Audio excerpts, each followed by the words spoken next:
Will this work? Is it about? Just a teensy bit. Hopefully. Okay. Since I've been trying to set up this camera for like 5 minutes, maybe, I'm just gonna leave it like this and lie down in the tree. My notes here. Someday I'll look back at the video. I think it was 12, where I was in this tree and it looked nice. But yeah, this is another Wednesday waffle. I was looking at the interface, not the lens. Hello, this is another Wednesday waffle. This is number 14. I kind of skipped one, but I kind of make these numbers up by myself, so yeah, it's alright. If you don't know what it is, I'll talk about my life. The passers-by will get to hear about it as well, but honestly, I couldn't care less. So, let's dive straight in. First things first, school. I had a couple of things in the past 2 weeks about school, but the two main ones were complacency and my exam range. So we had our first, I guess you call them quarter exams. We had our first exams a week ago, and we're getting the results now. And I've got quite an interesting spread in that I'm getting really, really good on subjects which I didn't think. Okay, no, I do think that so I've got really well on English, geography, and German so far. We haven't got the rest back. And then I haven't done as well as I'd hoped on sciences. I still did really well, but nowhere near as good as what I am used to or what I would like. So that was a bit annoying. Let's let this car go past. And so on English especially, I've done pretty well, especially on English language, which is more like creative writing. And it's made me think, well, maybe I might want to try some creative writing myself, like writing copy or stuff like that, which I've heard you can make good money off it, and I think I might enjoy it, so maybe I'll try it, but I'll come on to that later. But really, the thing is, I just need to be intentional with my revision and how I focus in school, because now I read probably about 70% of the time I'm in lesson. And I think I just need to balance that, so I read more in German and less in, let's say, biology, where I really want to do well and I'm really interested in it. So I think that's quite important. But ultimately, it's a bit of a goal for me to do pretty well at school, and I'd forgotten that, and that's where the complacency comes from. I'd forgotten that I do actually want to do well at school. I just started not caring, and then on last Friday, I got a detention for not doing my homework in German half an hour after school for doing something which took me less than 20 seconds. Got really annoyed. I ended up, I don't dare think, to be honest. I cried in lesson, which was pretty weird because nobody does that, and even saying it out loud right now makes me feel kind of uncomfortable. But yeah, that happened. Don't worry, I'm alright. It was just accumulation of school frustration generally coming out. But that really made me realise that I'd been slacking at school. I'd not been caring enough, and however much I don't want to care about it, and I would love to imagine that school just doesn't exist, I'm not at that level of Einstein intellect to the point where I can get straight nines without doing anything. That's just not going to happen. But I've been trying to do that. And then going back to this goal thing, I've had a very severe hit of a lack of clarity recently, and lack of goals in short bursts, really, because a lot of the time I have to do so many things, and there's always this and this and this, and I don't have time to think about it. But a lot of the stuff which I do isn't really towards any goals, because the only goal which I'm really committed to right now is climbing, and even then the system isn't that good for it. And I think probably when I get back I might review my goals just today. Goals, and especially systems for the goals, because the systems are probably the more important.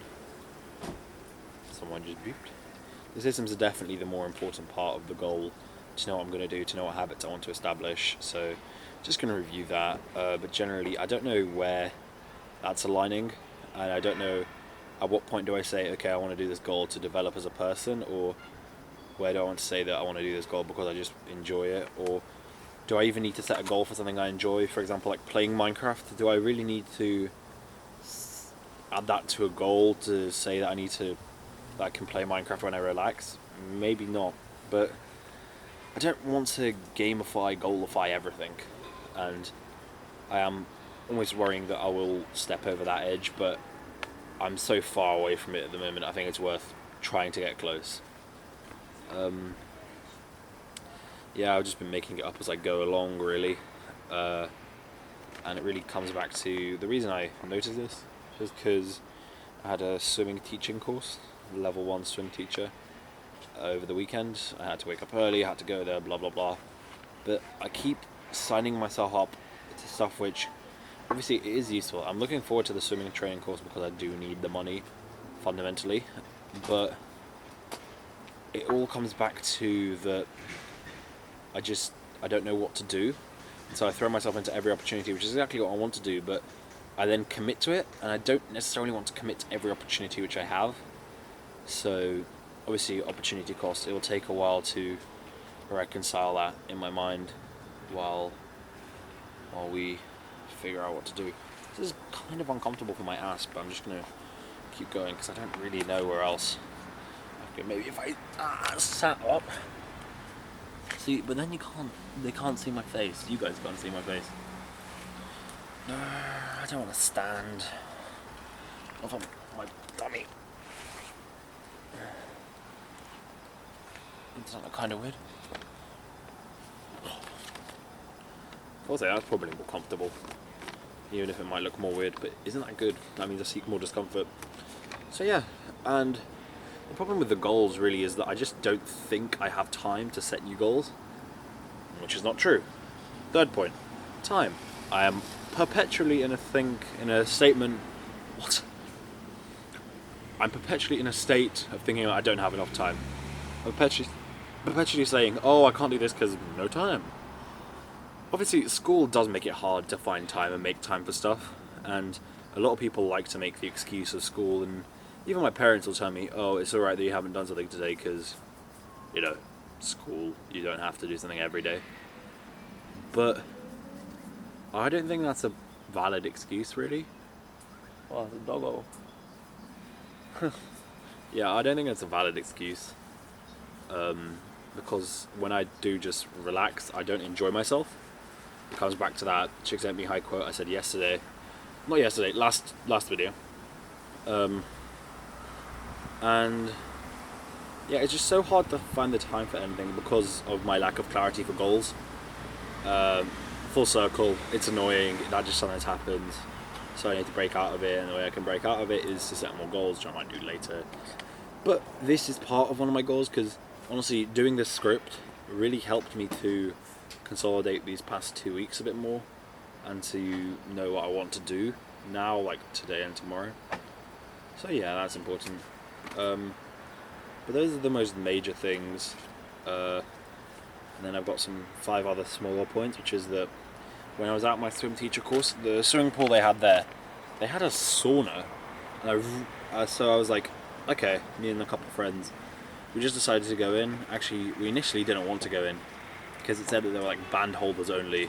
But then some random lad came up to us, not even lad, some random fella, probably 60 years old, came up to us and said, oh, the bands don't matter, you can just walk in. And so we were like, oh, right, sick. So we went into the sauna, 4 of us, me and my friend, and then 2 other guys who we'd kind of befriended on the course.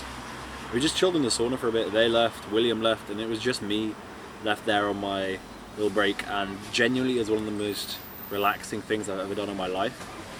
That's what I call true relaxation. Sitting in a sauna with your thoughts, letting everything come out, letting your muscles relax, letting your mind relax. It was just so good. And that really brings me on to this other point which I have, which is that, do I really need to say that? That really brings me on to being tempered, right? And this sounds a bit weird at the start, but if you have a tempered blade, a tempered sword, it's been exposed to both hot and cold. And I would love to become this tempered blade. A blade or a person, or in a way a tool which has been exposed to both good and bad, both hot and cold, both relaxation and stress.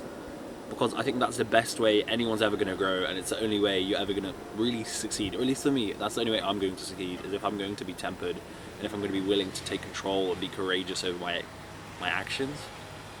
So this sauna was really the hot like answer to the cold showers, and I'm probably going to do it more often. Maybe take baths on a week, like fortnightly write-off day. Might do that tomorrow. A write-off day is a day where you just relax intentionally. So maybe not YouTube, but you play video games. You do something which you find fun, and hopefully the write-off will give me more clarity. So maybe tomorrow. I'll figure it out though, because I do have half term soon. And then we've got photography and money, wildlife photographer of the year. I went to the wildlife photographer of the year on the Friday, the day I got the detention. Right after detention, I went to the wildlife photographer of the year. I left school and then I got stopped by my deputy head, and we had a really nice conversation.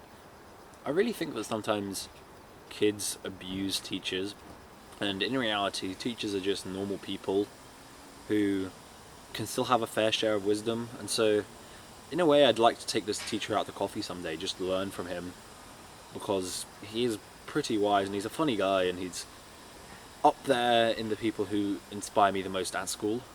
But that's besides the point. I had a nice chat with him, and then I walked down to the station, ended up at the Natural History Museum, and it was real fun. I really enjoyed it.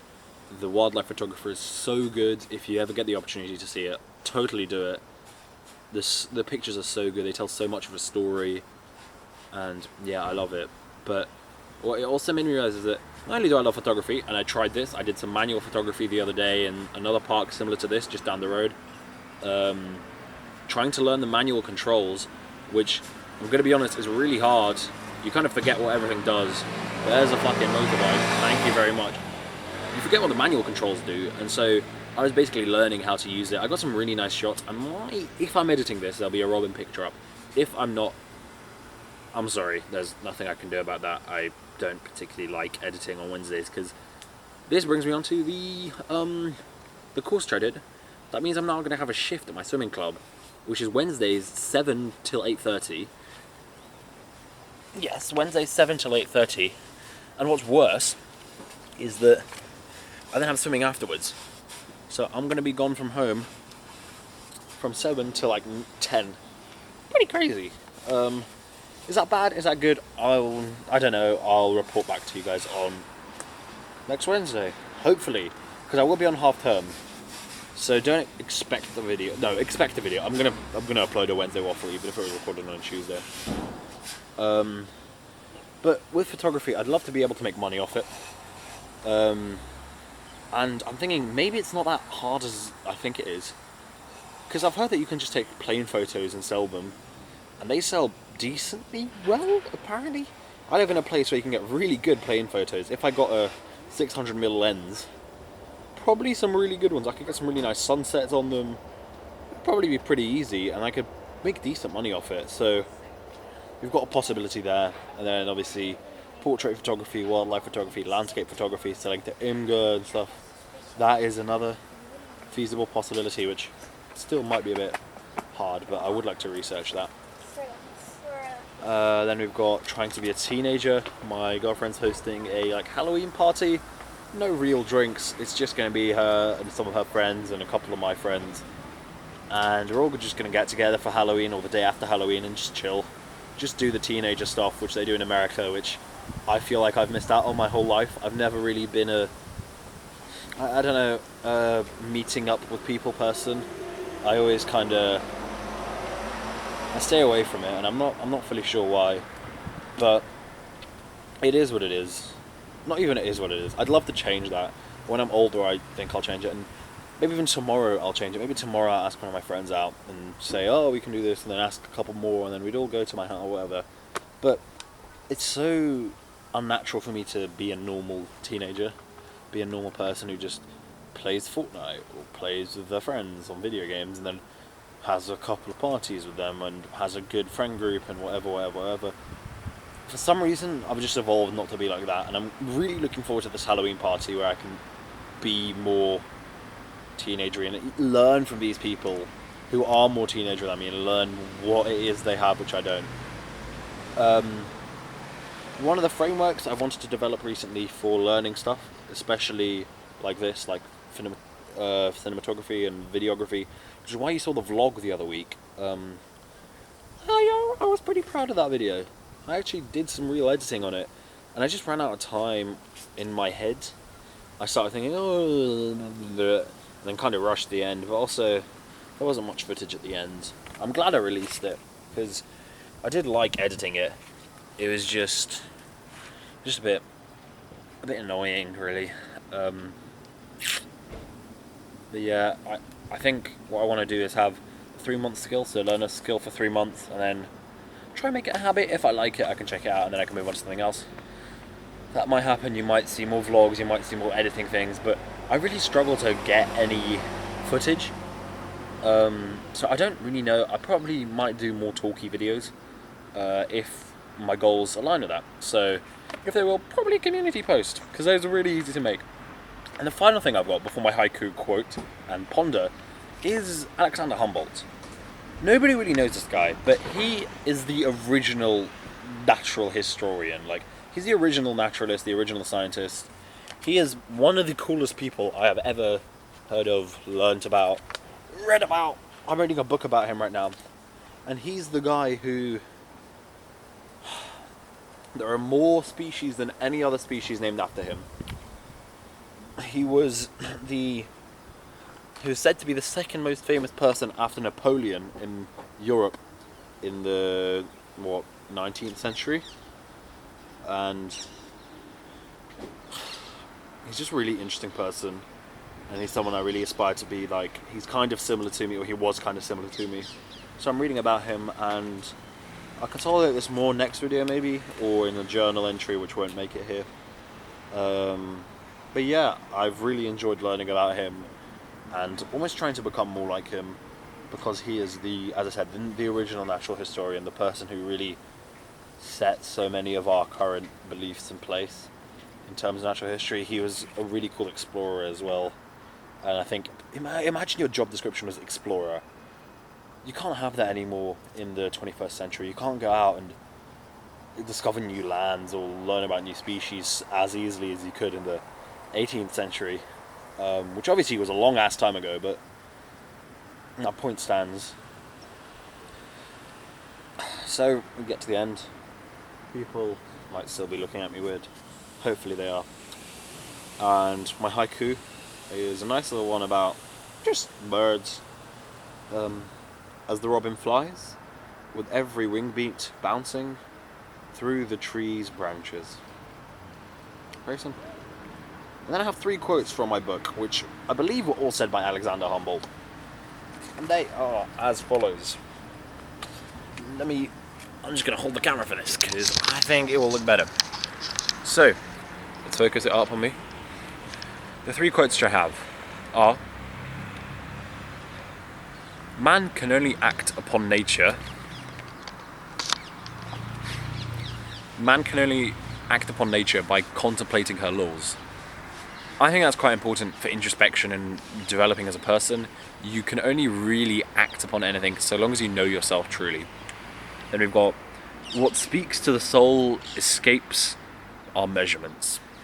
What speaks to the soul escapes our measurements. Self-explanatory, really. Emotions can't be measured. They can't be explained to other people as easily. They are just there, and they escape your soul. They're something which is so fundamental to life, and yet they're so difficult to describe. They're so lovely at the same time, and I'd love to have more of those moments of escaping the soul. And then finally we have, without a diversity of opinion, the discovery of truth is impossible. It speaks for itself. Always try to have another opinion from someone else, from someone of a different background, or even from yourself, just something slightly different. And then, as I wrap up, as I move away from this tree, which has served me well for today, we have my thing to ponder. And my thing to ponder is, let's see, what should I be? There we go. Where should I be introspective, And where should I be outrospective? Where I focus on how I interact with other people and how other people interact with me, how society interacts with me and how other people interact with society. Which is, personally, I think outrospection is something which is not practiced enough anymore. Everyone tries to be introspective with all their actions. And obviously that's good because you do learn about yourself. But at the same time, you need to put yourself in context of society, of the people you hang out with, of just everything. And that outrospection is so important. So where do you have to be more introspective, but also at the same time, where do you have to be more outrospective and see how society is working with you and how you're working with society and what you're contributing to it, what it is contributing to you. So, thank you for watching this video. Hopefully it's alright. It is just over 20 minutes. I'm probably not going to edit it because I do have something else to do, and editing a 20-minute video takes about minimum 20 minutes, right? So yeah, maybe I could use an AI tool to just remove the silences. That would be a decent idea. Try that. But anyway, thank you so much for watching. Love you guys. Sorry about the wind. One day I'll get a mic.